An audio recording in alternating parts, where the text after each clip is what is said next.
Pouvait-il en être autrement pour cette série? Bien sûr que non. Game 7, samedi à Oklahoma City. Et hier soir, les Spurs ont rappelé pourquoi.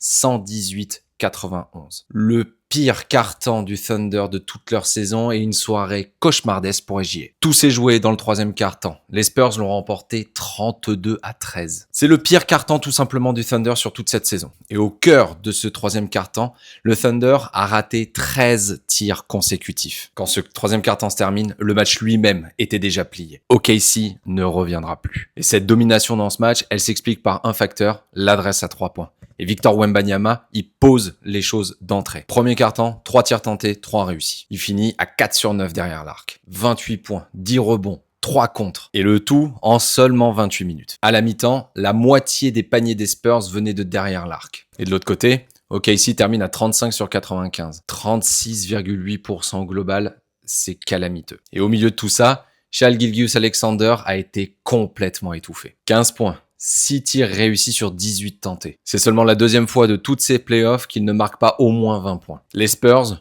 ont fait leur travail sur le double MVP. Chaque touche de balle, chaque possession, du véritable harcèlement sur le porteur du ballon. Et chez les Spurs, la jeunesse a répondu présente. Dylan Harper, 18 points en 22 minutes en sortie de banc. Mais c'est surtout Stephen Castle. 17 points, 5 rebonds, 9 passes. C'est son 8e match en 15-5-5 durant ces playoffs. Et dans l'histoire de la NBA, parmi les rookies et les sophomores, il y en a que 2 qui ont fait mieux. Magic Johnson et Larry Bird. Samedi, ça va être une journée de folie. Finale de Ligue des Champions, ce Game 7 à Oklahoma City et une série qui va dans un sens puis dans l'autre, donc vraiment difficile de donner le vainqueur. Mais moi, je veux que tu me dises qui va remporter ce Game 7 samedi pour rejoindre les Knicks en finale NBA.